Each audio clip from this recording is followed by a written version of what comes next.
So if we were standing in your physical shoes, if we understood what you just heard,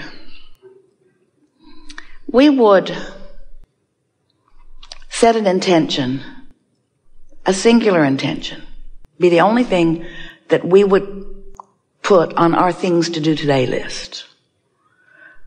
I'm going to feel as good as I can feel, as much as I can feel it, as long as I can feel it. Which means we would not be facing a lot of the reality. We wouldn't watch cable news, because there's nothing there that resonates with who you are and what you really want. Oh, it's informative, reaches all around the world, and a lot of people feel that they need to be informed of what they do not want in order to protect themselves from it. And we acknowledge that it is helpful to know what you don't want so that you can know what you do want. But you get way carried away with the knowing what you don't want part of the equation. So we try to simplify it for you by saying, you were source energy before you came into this physical body, and a part of you came into this physical body, and this part of you came in. We're talking fast because we know you've heard it many times. Part of you comes in that physical body, and you explore the contrast, and you know what you don't want, you know what you do want, and you send off rockets of desire. And every time you send off a rocket of desire, that rocket of desire becomes a permanent resident of your vortex of creation. And the source within you becomes vibrationally aligned with that new leading edge desire that you have ferreted out from the contrast that you have so decidedly chosen to live when you made the decision to come into this physical body. So you've launched a rocket of desire, but you've done more than that. From your physical format, you have caused the larger part of you to expand, and the larger part of you, that inner being part of you that was you before you were you in your physical body, that still is you even though you are in this physical body, this non-physical counterpart, this inner being, this source part of you has evolved because of what you've just lived. And as that part of you has evolved because of what you've just lived, now you have a choice of whether to keep up with that evolution or not. And that's what your emotions are. The better you keep up with the expansion that you have carved out of this life experience, the better you feel. But if you launch rockets of expansion and the source within you becomes the equivalent of that expansion that you've asked for, and you stay focused upon the problem that caused you to launch the rocket, then there's a vibrational gap between you and you that you feel in the form of emotion. But that's okay, because that's step one. You knew that that was essential. You knew that it was necessary to know what you don't want in order to know what you do want. And you also knew that it was logical for you to be more of a vibrational match to what is than to what is coming next, because what is has a lot of your attention. Have you noticed? Because you can see what is, and you can hear what is, and you can smell what is, and you can taste what is, and you can feel what is. It's so real. It's why you want to call it reality. This is real. We say, yes, but it's temporary, and it's the bouncing off place from where you are. So if you sift through the real reality of what you're living, and you look for the best parts of it, and you hold the best parts of it as your object of attention, so that the vibration that you are offering chronically is about that, then your point of attraction allows you to receive more and more and more and more and more of those things that you have been asking for. So for a while, we've been telling you about step 1, step 2, step 3. Step 1 is you sift through contrast and you ask. And step 2 is, since you've launched that rocket of desire, source has become the equivalent of it. In other words, when you ask, it happens immediately, what you ask for. But step 3 is, you have to find a way of not just for a moment, not just for a flash, not just in an odd moment of influence by someone else, but you have to find steady, chronic resonance with what you're asking for. In other words, you can't want more money and feel resonance with lack of money and get more money. You got to feel resonance with more money. And our physical friends say, well, thanks a lot. Give me some money and I'll resonate. We say, we know you want the reality first and the resonance later, but that's not the way it works.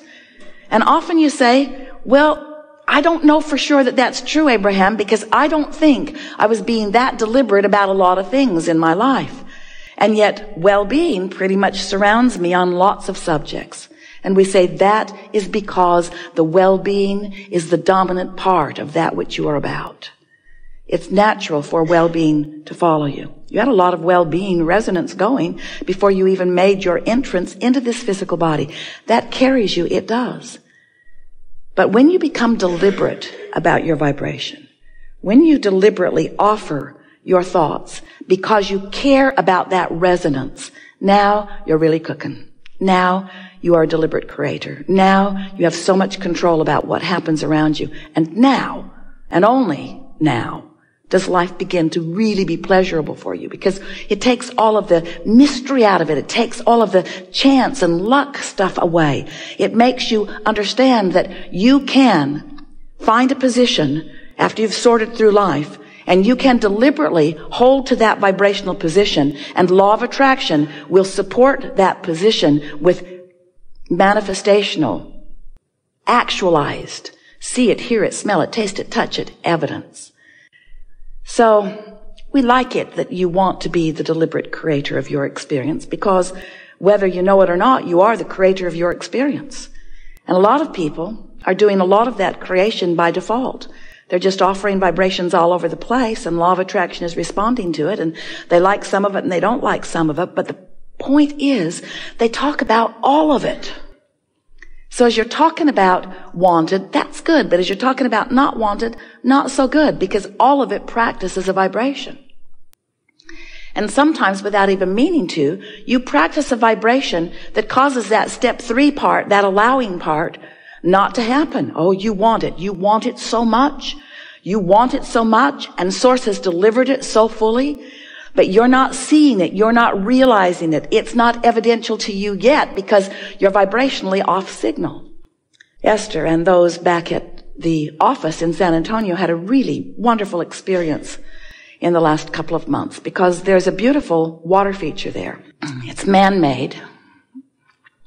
The well pumps the water up to the headwaters, and then it flows down a beautiful stream with some falls and trickles into a big pond down at the bottom. And there's a filter that filters it and keeps the water clear and keeps the fish in the pond happy. But it wasn't filtering, and the pond was not clear, and the fish weren't happy. Something was wrong. And so the pool people came out, and they just assumed that there was something wrong with the filter, so they put a bigger, stronger one in, but it just worked harder and harder, and the pond was still not clearing. The pressure was building in this tank, way more than it should have been. Esther went into the pump house and didn't want to stay because it felt to her that that pump was about to blow up, and she didn't want to be in there with it when it did. She could just feel the strain in its efforting to get the job done, but there was something that was keeping it from doing its job. So then it was discovered that the pond pulls water from the bottom, comes through pipes into the filter. Filter was calling it in. Filter was filtering it and trying to put it back into the pond through some other pipes, but those pipes were completely clogged. Caliche had built up in them, very hard Texas soil. It becomes almost concrete-like. And so several men for several days with several different tools tried to clear out those pipes, chisel away, put the plumber's snake in them. It was obvious that that was not going to happen. And the pipes had enough twists and turns that it was reported to Esther, we are not going to make this happen this way. And so the idea seemed obvious. Well, we're going to need some more pipes putting the water back into the pond. And so they laid them on top of the ground. No point in burying them until you know your theory is correct, right? So they put the pipes on top of the ground, and now, the pressure tank is happy. The filter. Oh, what a sigh of relief it breathes as the water is now flowing back easily into the pond. Seems very simple, doesn't it? Water out, clean it up, put it back. Step 1, step 2, step 3. And so we are suggesting to you that you give up on trying to clean out your pipes. Because there's a lot of gunk in there. And a lot of it's been there for a long time, and it's hardened. It's become immovable. But you could lay some new pipes. You could lay new plumbing. You could put new inlets. You could much more easily just establish some new ideas about some new things. And you'll discover on those new ideas that when you ask, it is given. And in your absence of clogged pipes, what is given is recognized by you, is revealed to you, is realized by you, is experienced by you very, very quickly. And this is our way of saying to you, rather than coming to a gathering like this with things that you are aware of that are not working as well as you'd like them to, with issues that you want to discuss, if you will start with new things that you have not yet clogged your pipes about, you will allow these universal laws to deliver to you results of your clear thought, and you will begin to feel your true power. That's the only way that we know that our human friends, we love you so much, can begin to know their worthiness. Because when you ask and it feels like it isn't given, you stop feeling worthy. You start trying to explain why you're asking and not getting when it looks like that one's asking and getting and that one's asking and getting. And then you make up the most ridiculous explanations of why you're asking and not getting. I was bad in a past life. I wasn't born to the right people. I didn't follow my religion carefully enough. I'm being punished by God. I'm being cursed by. And all it is you clogged up your own pipes. That's all it is. You practiced thoughts, and you practiced them long enough that they became chronic thoughts or chronic beliefs. Beliefs are just thoughts that you keep thinking, vibrational patterning. So when you say, I want that, you also say, but it's not likely. I want that, but it won't come. I want that, but I've never had it. I want that, but I hardly know anybody that has it. I want that, but the government's in the way. I want that, but my mate's in the way. I want that, but my kids are in the way. I want that, but I don't know what to do. I want that, but I'm lost. I want that, but I'm tired. I want that. So you just keep clogging your pipes, not even knowing you're doing it, because after all, you're telling the truth. You're facing reality. But it's true. But it's true, Esther would say to us. Abraham, but it's true. And we would say to her again and again, we know there are a lot of things that are true. And if you're using the truth of it as your criteria to give it your attention, you're clogging your pipes with all kinds of truths that are preventing you from the truths that you want to live. It's just a matter of what you're giving your attention to. It's all about the amount of airtime that you're giving to whatever you're giving your attention to. So when you want something and you talk about why you want it or how it might feel when it comes or how you believe that it could come even though it isn't here yet, that's not pipe clogging. That's laying new avenues for what you want to flow to you. But when you explain why you think things aren't working out for you, every word you speak puts a little more caliche in your pipe. And we don't care where you live. Puts a little bit more of that obstacle in your way. So we like that analogy. Like all analogies, there is no perfect analogy.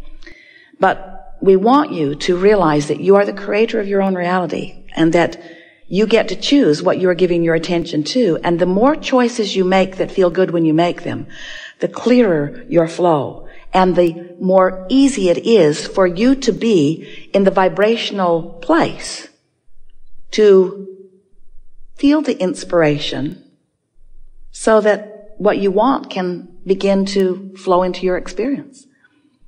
You know how it works? That you ask, and it becomes a vibrational reality first.